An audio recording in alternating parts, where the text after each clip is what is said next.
My ex-husband told his lawyer I'd get nothing left. He had no idea the lot sale had closed. Aldis's attorney slid the settlement exhibit across the conference table, and his finger landed on the line that read, 3.4 acres, Chesapeake Corridor, tax parcel identification number ending in 047. Appraised at $148,000.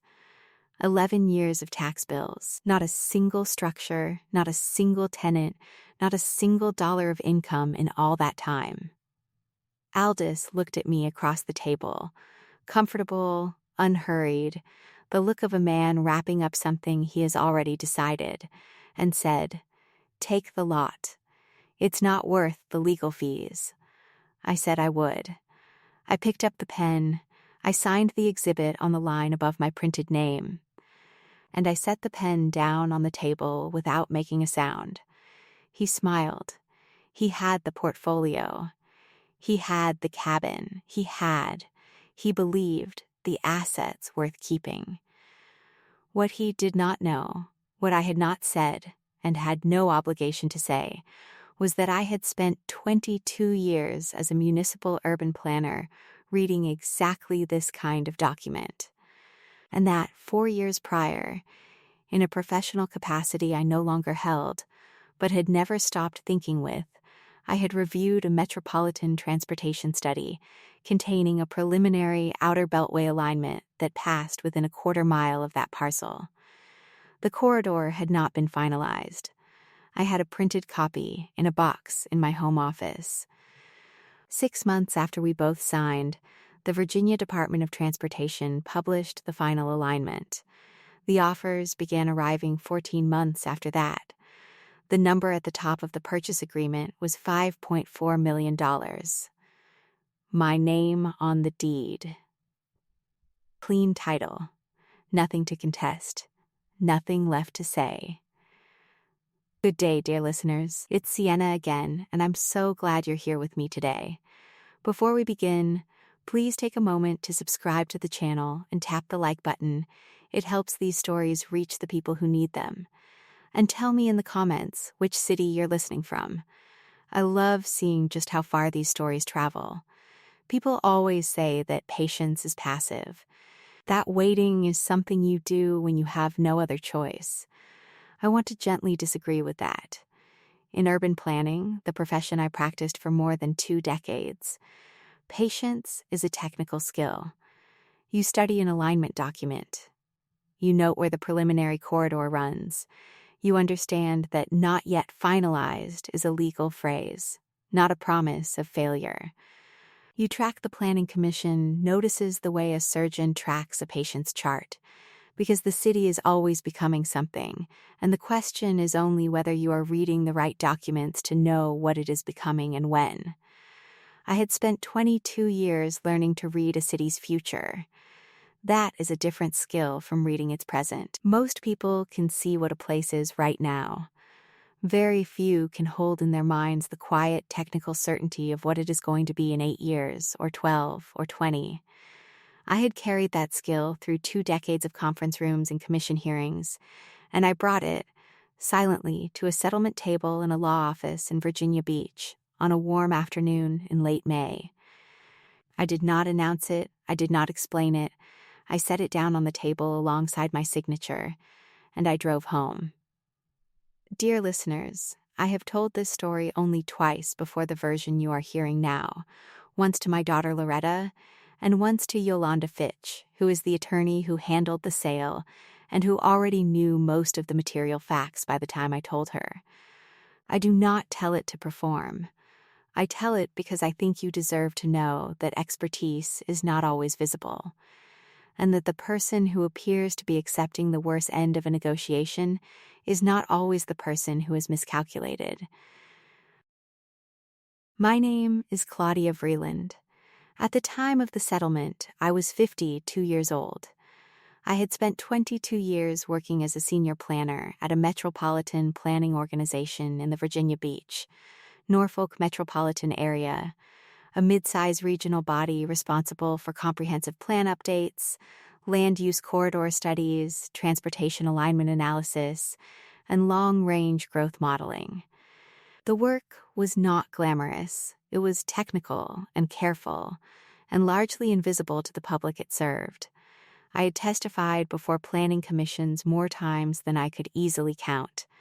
I had reviewed transportation impact studies for development projects across 4 jurisdictions.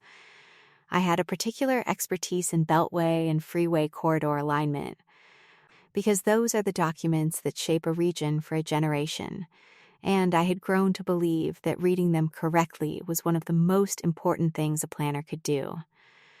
I had retired the year before the divorce, a retirement I had planned for 18 months, timed to align with the conclusion of a major comprehensive plan update I had been overseeing. The retirement was not a retreat. It was a conclusion. I had finished what I set out to finish, and I stepped away from it with my files in order and my successor briefed. I was not adrift. I had structure and routines and a home office where I kept, in a banker's box on the second shelf, a collection of planning documents I had accumulated over the years. Not proprietary, not confidential. All publicly available, the kind of material a career planner simply accumulates because it is part of the habit of the work. The house we had shared was in Virginia Beach, a Cape Cod on a quiet street 2 blocks from a neighborhood park, with a screened porch that I had always liked more than Aldous had. We had bought it in the 3rd year of our marriage, when the neighborhood was just beginning to turn. I had picked the neighborhood deliberately, because I had read the city's long-range planning map and I could see the infrastructure investment coming. Aldous thought I had gotten lucky. He never quite believed that reading the right documents was a skill rather than a coincidence. That misunderstanding, his consistent inability to see that my professional judgment was judgment, not intuition, not luck, not feminine instinct, was part of what made the marriage difficult in the later years, and was, I think, the central reason he made the error he made at the settlement table. He thought he was the real estate expert in the room. He was a commercial real estate broker. He had sold shopping centers and office parks and flex space in Hampton Roads for 30 years.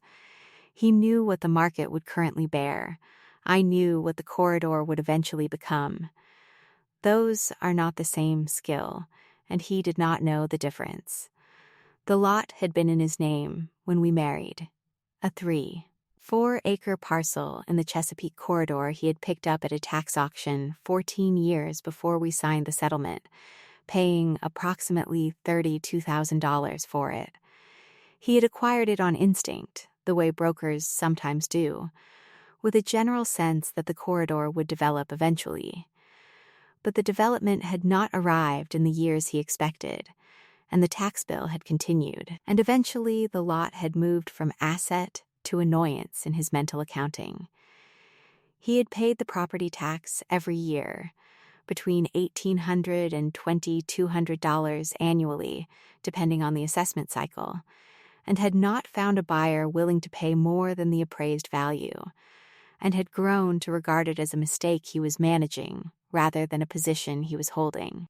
He had listed it as a negative asset in his personal financial summaries for at least 5 of the years I was aware of. He talked about selling it at any price twice during the marriage, and both times I had suggested he wait, and both times he had not pressed the point, because the market had never produced a buyer at even the appraised number.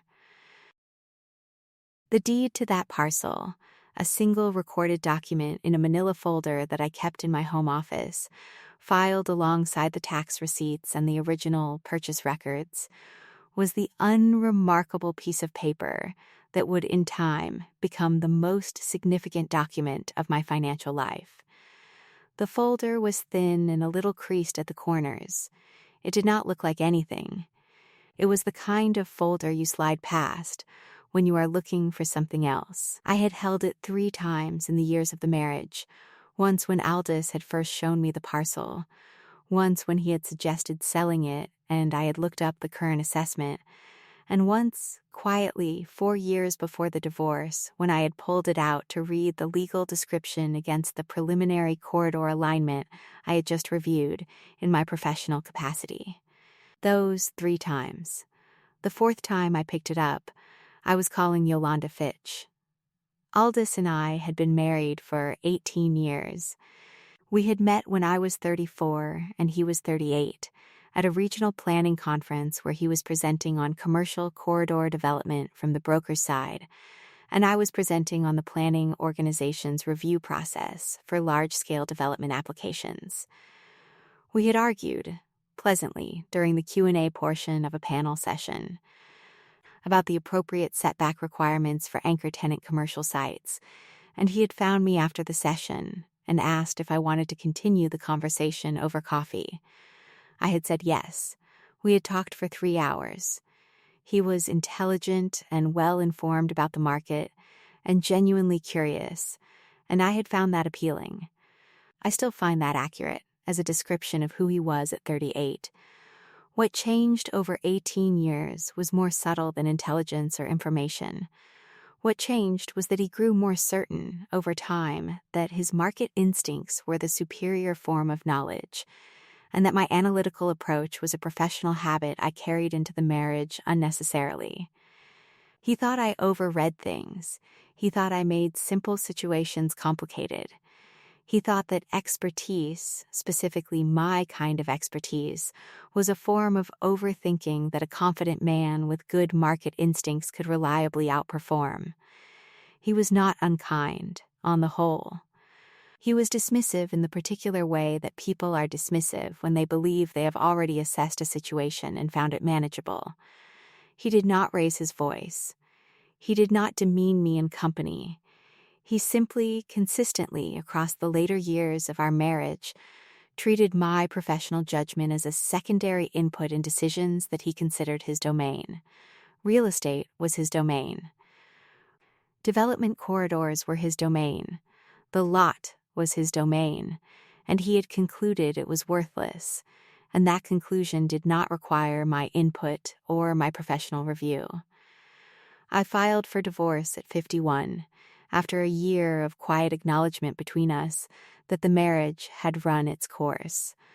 There was no dramatic incident. There was a long dinner in February, a cold night, both of us speaking carefully about what we each expected the future to look like, and a mutual recognition that those futures did not significantly overlap. We retained separate attorneys the following month. We were civil. The asset division was genuinely not acrimonious. Aldis's attorney had prepared a thorough inventory, and the proposed division was, taken on its face, reasonable. He would keep the investment portfolio, which carried a combined value of approximately $840,000 at the time of the division. He would keep the vacation cabin in the Shenandoah Valley, which was appraised at $265,000, and which he used regularly, and I did not.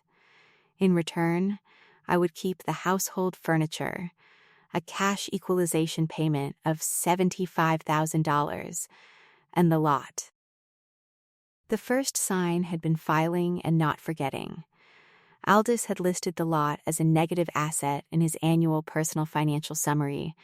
I had seen the document twice, once when we were refinancing the house and once when he was updating his brokerage profile. Both times, the lot appeared on the liability side, described as unimproved parcel, Chesapeake corridor, tax burden ongoing. No current market. Both times he had talked about selling it, and both times no sale had materialized. The absence of a sale was the information. A commercial real estate broker with 3 decades of Hampton Roads market experience cannot move a parcel even at its assessed value. That is not a neutral data point. That is a data point about the parcel's current accessibility, not its eventual value. A lot that no buyer has wanted at $148,000 in a corridor that has attracted no development in 11 years is either genuinely worthless or genuinely early. Aldis believed it was worthless. I believed something else. But I did not say so, because I had not yet read the document that gave my belief a technical foundation. The second sign arrived in a different register entirely, not behavioral, but documentary. 2 years before we filed for divorce, a notice appeared in a metropolitan planning journal I had maintained a subscription to through my retirement, more out of habit than professional obligation. The notice announced the initiation of a new study. The Virginia Department of Transportation was formally commencing an outer beltway alignment analysis for the Chesapeake Approach Corridor. I read the one-paragraph notice twice. I understood what it meant. A formal study initiation means funding allocated, agency commitment made, and a final alignment decision on a determinable timeline. The study would take 2 to 4 years. The announcement was not a guarantee of any specific alignment, but it confirmed that the corridor I had been watching was now a live question in the agency's capital program, and that the preliminary alignment I had reviewed 4 years prior in my professional capacity, the one that ran within a quarter mile of the lot, was now part of an active, funded analysis. I clipped the notice. I put it in the box with the printed transportation study. I did not mention it to Aldous. It was, at that point, a professional observation, nothing more. He had not asked for my professional observations about the corridor, and I had not offered them. The settlement meeting was held on a Thursday in late May, in a conference room in the town center district of Virginia Beach. The room was modern and well lit, with a long table and chairs that did not quite match in the way that conference room chairs often do not quite match. There was a window at the far end that looked out on a parking structure, and the azaleas in the planters along the building's base were in full bloom. That particular shade of hot pink that is a little too vivid to be restful. I remember noticing them. I tend to notice plantings in built environments because it is a professional habit from years of reviewing streetscape plans. Both attorneys were present. Aldous's attorney, a careful man in his early 60s named Forsyth, had prepared the asset division proposal in a bound document with tabs.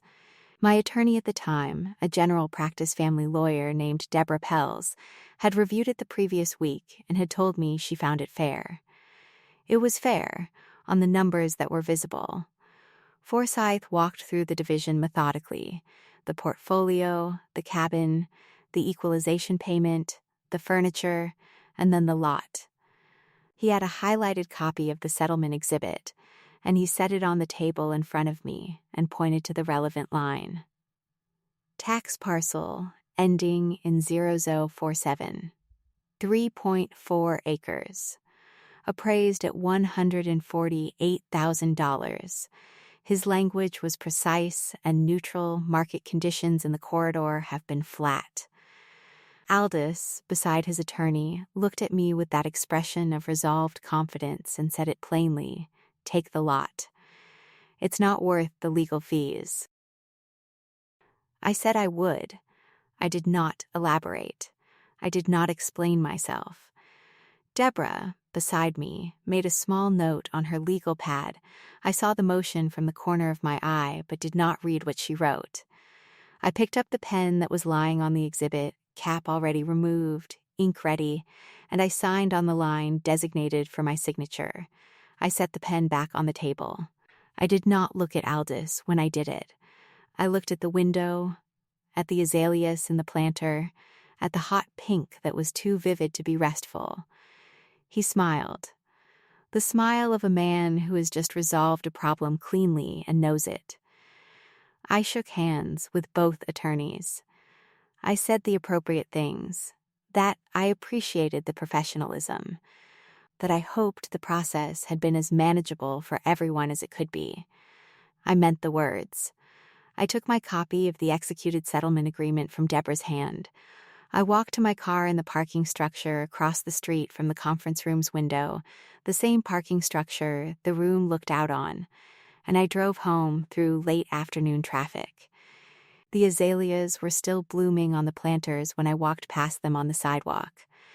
I did not look back at the conference room window. That evening, I did not feel triumphant. I want to be honest with you about that, dear listeners. I felt uncertain and a little tired, the way you feel at the end of something long that has required sustained composure. I was 52 years old. I was recently retired. I was newly separated from an 18-year marriage and in possession of a piece of paper conferring ownership of 3.4 acres of scrub oak in a development corridor that had sat empty for 11 years. I had a professional intuition, grounded in a preliminary study, confirmed by a notice in a planning journal, pointed in a direction that could benefit the lot. But the key word was preliminary. Studies get modified. Corridors get rerouted. Funding gets redirected. I had seen it happen. I had seen it happen to parcels that people had held for years in the certainty that the infrastructure was coming, only to find that the agency had selected a different alignment for reasons that made technical sense but felt, to the waiting landowner, like a betrayal by the planning process itself. I knew that world. I knew its uncertainty. I was not certain. I was only professionally informed, which is a different thing, and I had learned in 22 years to hold the difference carefully. What I held that evening was not certainty. It was informed uncertainty, the professional kind, built by 2 decades of the same careful practice. I had the deed. I had the box on the second shelf. And I had learned in 22 years that the correct response to a preliminary alignment is not action. It is attention. The morning after the settlement, I drove to the lot. I had not been there in 3 years, and before that, only twice. Once when Aldous had taken me to show me the parcel in the early years of the marriage. And once when I had driven out alone to look at the survey stakes. The lot was 3.4 acres of flat ground in the Chesapeake corridor, accessed from a 2-lane road that connected to a larger arterial about a quarter-mile east. The scrub oak had grown in the years since I had last seen it, filling the interior of the parcel with a low, dense canopy. The gravel at the access point had washed and redistributed over the years. There was a rusted survey stake at the southeast corner, still upright, the orange paint on its cap faded to a pale rust color. I stood at the road edge for a few minutes and looked at the parcel. I was looking at the geometry of the thing, its relationship to the road, the distance to the arterial, the approximate sight lines. The language of the preliminary study had described the corridor alignment in terms that I could map, approximately, to what I was seeing from the road edge. The parcel's southeast corner was where the alignment, if confirmed at the preliminary bearing, would produce a signalized intersection. A signalized intersection on an arterial in a developing corridor is not an incidental amenity. It is the anchor point for commercial development. It is the location a developer building a mixed-use anchor needs because it controls the traffic signal, and the traffic signal controls access, and access determines viability. I stood at the road edge for perhaps 5 minutes. The morning was still, overcast, a coastal spring overcast with that flat gray light that makes distances look shorter than they are. I looked at the survey stake. I looked at the arterial a quarter-mile east. I thought about the preliminary alignment bearing in the study. And I thought about what within a quarter mile meant in the geometry of a signalized intersection design. Then, I drove home. I made coffee. I took the transportation study out of the box. I sat at my kitchen table and read the corridor alignment section again. Not quickly, the way I had read it before, but slowly and carefully. The way I read documents when I am trying to be certain I have not misread the data. I had not misread it. The preliminary bearing ran precisely as I remembered. The distance was within the range I had estimated from the road.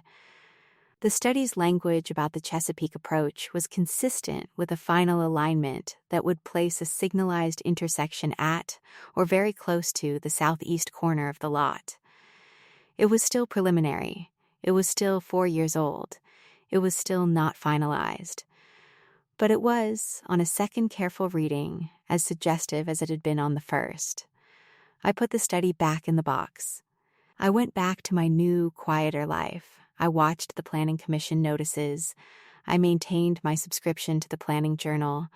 I read the public notices with the particular attentiveness of someone who is waiting for a specific word in a specific kind of document. The word was final alignment. 6 months after we signed the settlement, it arrived. The Virginia Department of Transportation published the final Outer Beltway alignment in a document that was, as these documents are, technically precise and publicly available, and read closely by almost no one outside the planning and engineering professions. I read it the morning it was posted. I read the corridor section 3 times. The alignment ran through the Chesapeake approach on a bearing that placed the signalized intersection, the anchor point, the access control, within 40 yards of the southeast corner of tax parcel ending in 0047. Within 40 yards. The survey stake I had looked at from the road edge 6 months prior was, in the terms of the final alignment document, essentially at the intersection. I set the document down on my kitchen table beside my coffee cup. I sat with it for a moment. Outside, it was November, early. The scrub oak along the corridors beginning to drop their leaves. That particular pale gold of the coastal Virginia oak in early autumn that is quiet and a little melancholy. I sat with it for exactly as long as it took to finish my coffee. Then, I picked up my phone. I had looked up Yolanda Fitch the morning after the settlement, before I had done anything else that day. I had found her name through a colleague who had worked on a large acreage commercial transaction in Norfolk. Yolanda handled large commercial real estate in the Hampton Roads market, had been doing it for 30 years, drank tea, spoke in complete sentences, and, according to my colleague, never overstated what the document said. I had saved her name in my phone under transaction attorney that morning, and I had not called it until now, with the final alignment document on my kitchen table. I dialed. Her assistant put me through. I said, I need you to review a settlement agreement and a lot deed, and I need to understand my position if a development offer arrives. She said, send them over. I scanned and sent the settlement agreement, the deed, the tax records, and the settlement exhibit page with Aldis's signature below mine. She called back in 4 hours. She said, the settlement is clean. This is entirely yours. The asset was assigned to you in the settlement as your sole separate property. The agreement is final and signed by both parties with both attorneys present. There is no mechanism for reopening the asset division under the terms of this agreement or under Virginia domestic relations law. She paused for a moment, as Yolanda pauses when she is making sure she has said the exact thing she intends to say. And then she said, if a development offer arrives, call me first. I said, I will. I thanked her. I hung up. I put the deed back in the manila folder. I put the manila folder in the banker's box. I put the transportation study back in the box beside it. I went to make more coffee, and I stood at the kitchen window for a moment, looking at the yard, at the rows of Sharon along the back fence that I had planted 6 years ago, and that was now, finally. The height I had always intended it to be. The leaves were nearly gone in the November light. I thought about 14 months, which was the general time frame I estimated for development interest to materialize after a final alignment announcement in this type of corridor, based on my experience with similar alignment confirmations in the region. I thought about the number that a 4-acre signalized intersection parcel in a confirmed commercial development corridor might command in a cash transaction from a motivated national developer. I did not allow myself to say the number out loud, because I had learned in 22 years that the distance between a preliminary estimate and a final number is always larger than you expect, and that saying a number out loud before you have the offer in writing is a form of self-deception that planners are particularly vulnerable to. I finished the coffee. I went to my desk. I opened the planning commission notices for the month and read them in order, the way I always did. My daughter Loretta called that evening. She was 26, in graduate school in Charlottesville, studying environmental policy, her father's energy and my patience in one person. I had not told her about the alignment announcement. I had not mentioned the deed, or the study, or Yolanda Fitch. What I had told Loretta about the divorce was only what was necessary, that the assets had been divided fairly, and that she did not need to worry.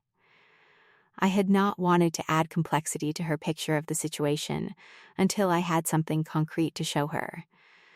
The development offer arrived 14 months after the alignment announcement in January. On a morning of low coastal cloud that made the light in my kitchen flat and white and very still. It came through Yolanda's office. I had listed her as the contact of record for any inquiries regarding the parcel, on her advice, because she had told me that filtering initial contact through a transaction attorney discourages low-ball exploratory offers and signals to serious buyers that the seller is represented and prepared.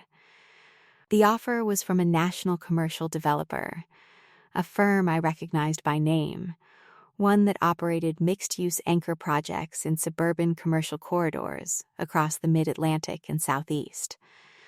The purchase price in the offer was $5,400,000. Cash transaction, 30-day due diligence period, clean title requirement, which Yolanda had already confirmed was satisfied. The developer's project description identified the parcel as a prime signalized intersection site required for a mixed-use anchor development dependent on intersection access control. The language was, in the technical vocabulary of commercial site selection, exactly what I had expected. The intersection access was the product. The parcel was the vehicle. The price was the consequence. I read the offer letter twice at my kitchen table. I set it down. I looked out the window at the winter yard, at the rose of Sharon stripped of its leaves, the bare stems dark against the flat white sky. I thought about the settlement room in May, about Aldous' expression of resolved confidence, about the hot pink azaleas in the planters outside the window. Then I called Yolanda. She picked up on the second ring. She had already read the offer. She had received it an hour before I did, and she had reviewed the title chain, the settlement exhibit, and the clean title confirmation she had assembled in November. She said, "It is exactly what it appears to be. The price is real, the buyer is qualified, and the title is clean." She said, "There is no question about ownership." She said, "This is entirely yours, Claudia. We should schedule the closing for 30 days out, within the due diligence window, and proceed in an orderly fashion." I said, "Let's do that." She said, "One more thing.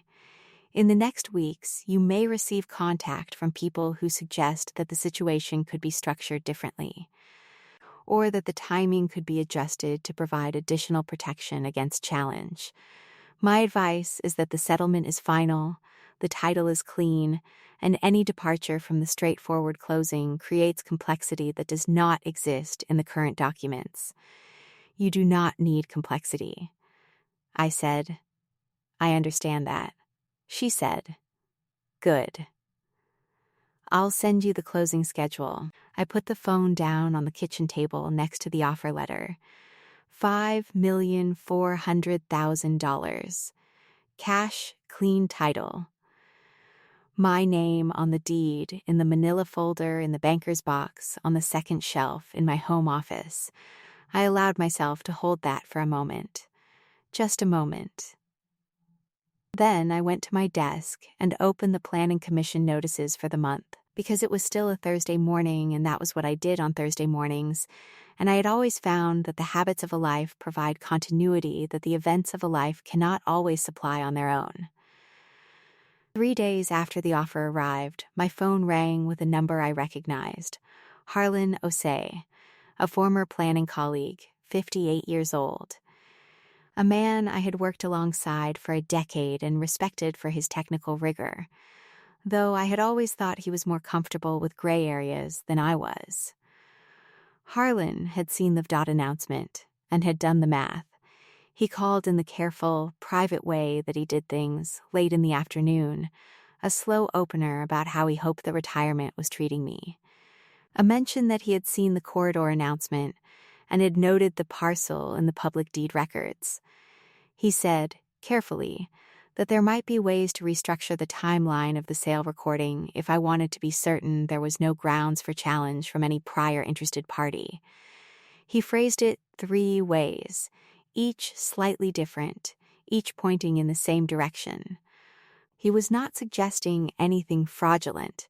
He was suggesting, in the language of a planner who understood that documents have timing as well as content, that I could introduce procedural complexity that would make any legal challenge harder to initiate. He thought he was helping. I listened to all 3 phrasings. I was quiet for a moment after he finished. Then I said, Harlan, the settlement is final. The asset is mine under the terms of the agreement, with both attorneys present at the signing. The title is clean. Yolanda Fitch has confirmed all of that in writing. I am closing on the published schedule. He said he understood. I said I appreciated the call and that I hoped he was well. I meant it. We said goodbye. I hung up the phone, and I sat at my desk, and I thought about what he had been telling me, which was that there might be a challenge worth worrying about, and about what I knew, which was that there was not, because Yolanda had already looked at the documents, and Yolanda did not miss things. Then I called Yolanda and confirmed the closing date. The certified letter from Aldis's attorney arrived 18 days after the development announcement had appeared in the public record. Yolanda called me the morning she received her copy to tell me it was coming. She had read it. She described it as a single page citing unjust enrichment and requesting a mediation to discuss a voluntary redistribution of the development proceeds. Given that the asset had been divided under the assumption that its value was limited to its appraised figure, she read me the relevant language over the phone. She was calm, the way she was always calm, the way a person is calm when they have spent 30 years handling documents like this one and know exactly what each word is worth. She said, "This is a letter. It is not a lawsuit. It is not a motion. It is not a filing of any kind. It is a letter requesting a mediation that we are not obligated to accept." I said, "What is your response?" She said a single paragraph. I said, "Send it." She sent it that afternoon. Her paragraph cited the settlement agreement's finality clause, the doctrine of res judicata as applied to final domestic relations settlements in Virginia. The presence of both attorneys at the signing, the explicit assignment of the lot as Claudia Vreeland's sole separate property with no contingency language, and the fact that no fraud, misrepresentation, or material omission had occurred in the division, because a party's failure to share their professional assessment of a publicly available planning document does not constitute a duty of. Disclosure in an arm's-length settlement negotiated by counsel. She did not editorialize. She cited the statute, the precedent, and the facts. She sent it. Aldis did not file suit. I did not hear from his attorney again. There were other calls in those weeks.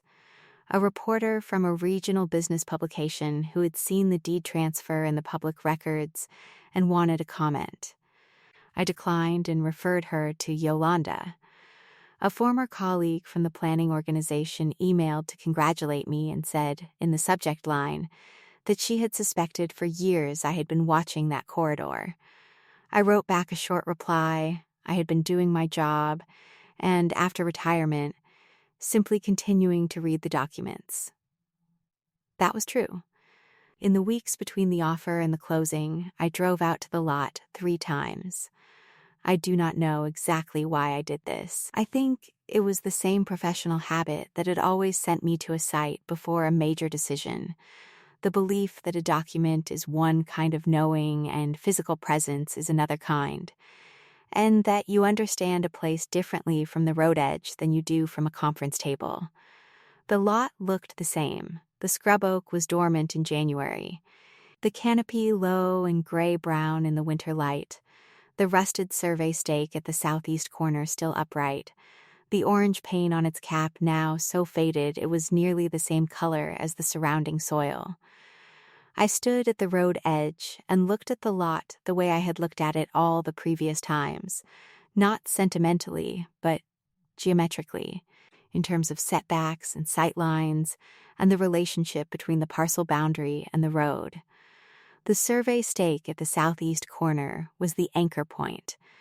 That was where the signalized intersection design would begin.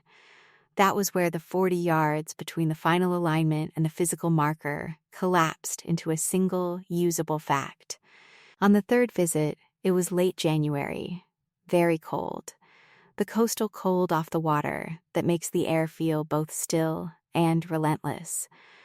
I stood at the road edge and looked at the survey stake for a longer time than usual. The orange paint on its cap had faded to nearly the same color as the surrounding soil.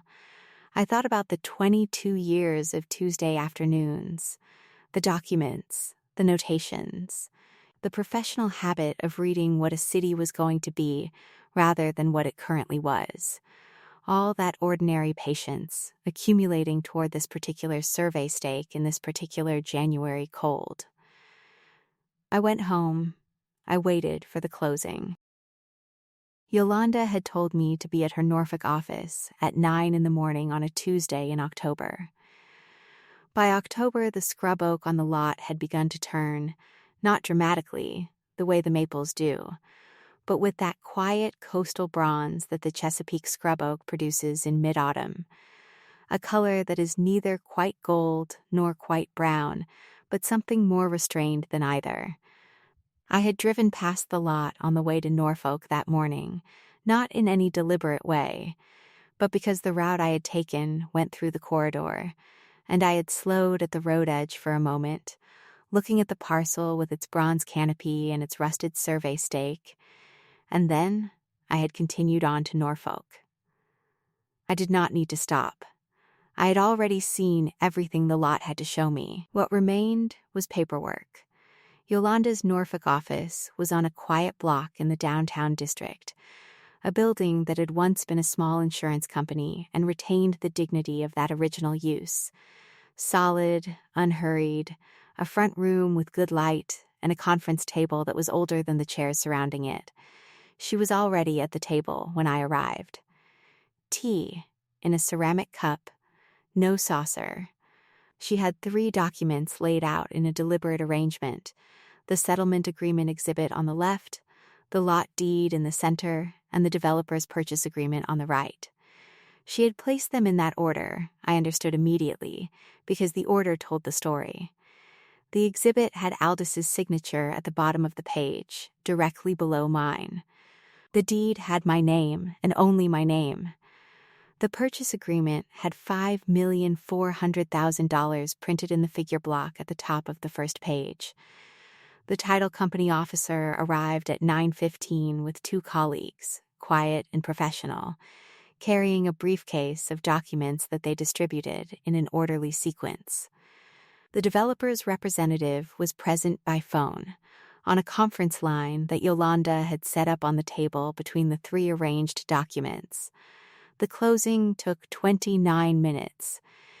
It was, as commercial real estate closings are when the title is clean and the parties are prepared, a sequence of signatures and confirmations and a final wire transfer notification. A document that the title company officer printed and set on the table, a single page with a figure at the top and a confirmation number at the bottom. $5,400,000. Wire transfer confirmed. The lot deed was now transferred. The parcel I had looked at from the road edge in a late April morning with a flat gray sky. The scrub oak and the faded survey stake and the gravel washed out at the access was now the developer's land. In its place, on the table in front of me, was a single printed page with my name and a number and a confirmation code. Yolanda picked up the wire confirmation and held it for a moment, looking at it with the calm attention she brought to all documents. Then she set it in front of me and said, in the measured way she always spoke, "You conducted yourself correctly throughout." I nodded. I looked at the confirmation slip, at the figure, at my name above it.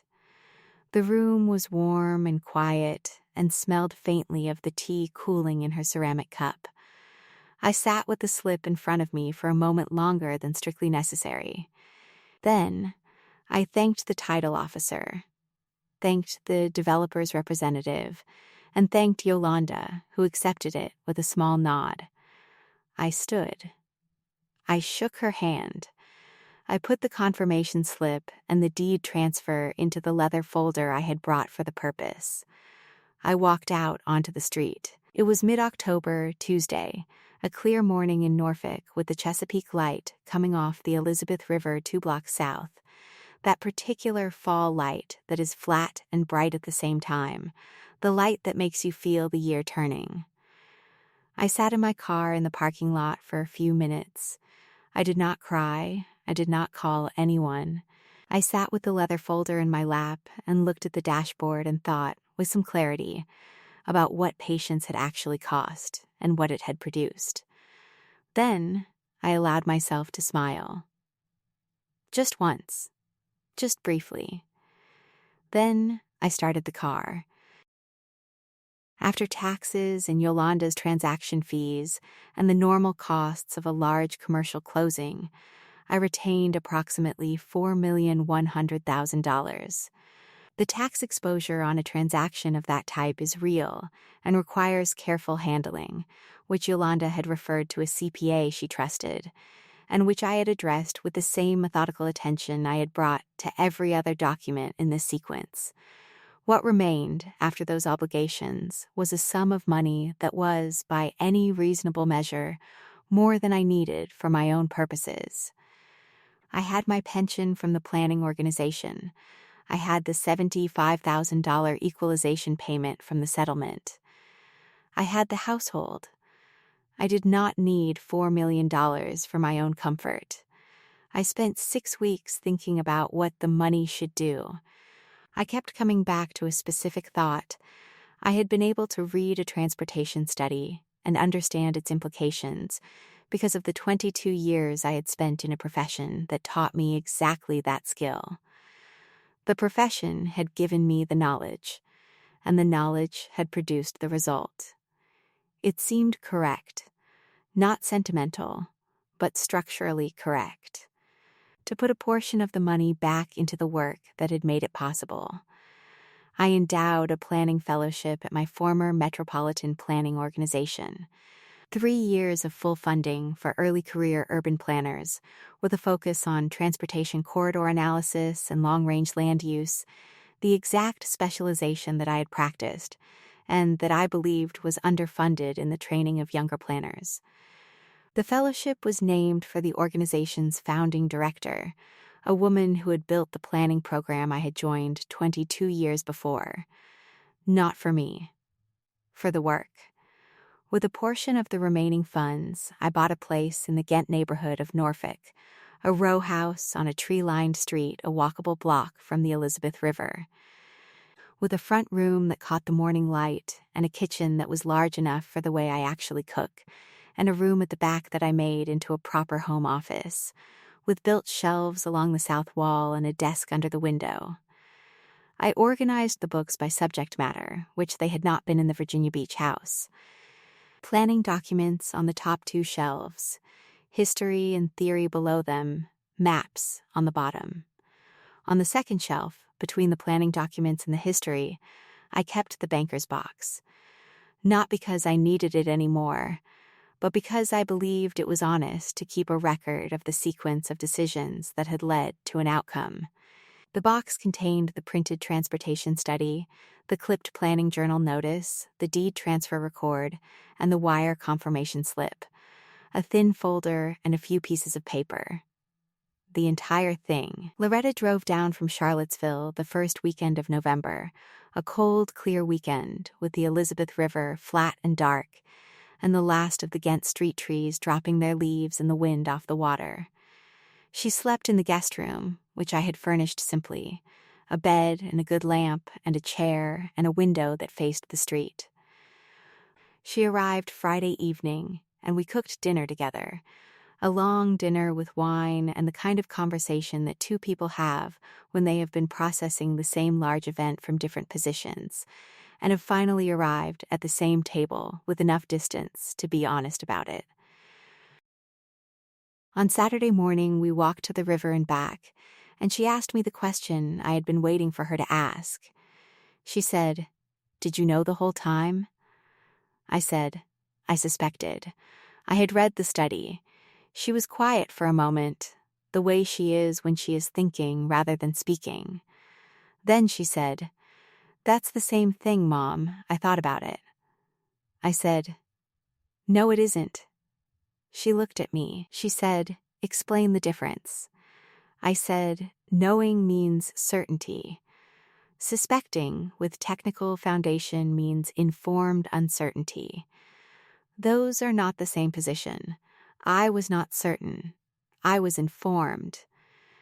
The alignment could have gone a different direction.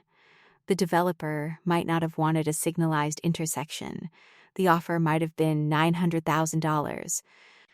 I accepted the lot because it was mine, and I did not want to argue over it. The rest was patience and professional habit, and a willingness to wait for the documents to do what documents eventually do.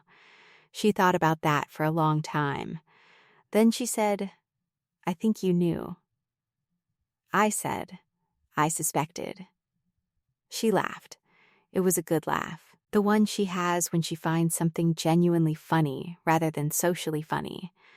We walked home through the November streets, the river light fading behind us. I think about the settlement table sometimes, about the room with the window looking out on the parking structure, and the azaleas in the planters, and Aldis's voice saying, "Take the lot," in the tone of a man resolving a problem. I think about what it felt like to hold, in that room, the specific knowledge that my signature on the exhibit page was the thing he most needed me to make, and to make it calmly, with a pen that had been set out for the purpose. I have no ill will toward Aldis. I had none in the conference room, and I have none now. He made a professional assessment of a real estate parcel in a development corridor, using the tools available to a commercial real estate broker, and those tools did not include the specific technical training required to evaluate a preliminary beltway alignment bearing against a parcel's geometry. He was not incompetent. He was operating with the knowledge he had. So was I. The difference was the knowledge itself. The difference is always the knowledge itself. That is what I want to leave you with, dear listeners. Not the number, though the number is real and specific, and I will not pretend otherwise. Not the vindication, though there is something clear and quiet about the form justice took, which is that it arrived in documents and wire transfers in a single paragraph from Yolanda Fitch, not in argument or litigation or a raised voice. What I want to leave you with is this. Know what not yet means. It is never the same as never. The lot had not yet produced $1 of value. The corridor had not yet been finalized. The development had not yet materialized. Not yet is information. It tells you the timeline has not resolved. It does not tell you the outcome has been determined. Aldis read not yet as never, and offered me the lot accordingly. I read not yet as continue to watch, which is what I did, because I had spent 22 years learning to read those particular 2 words in a specific technical language, and I read them correctly. He offered me the empty lot and smiled. He had no idea what he was offering. And that is the sentence that this story turns on. Tell me in the comments, if you had been in that conference room and you had read the study and you had seen the preliminary alignment, would you have told him? Would you have shared the transportation study with Aldous before signing? Or would you have signed the exhibit, shaken hands with the attorneys, and driven home? There is no wrong answer, but I would genuinely like to know what you would have done. Share this story with someone who has ever been handed the worst asset in a negotiation and known, quietly, that the other person had miscounted. And thank you, as always, for listening.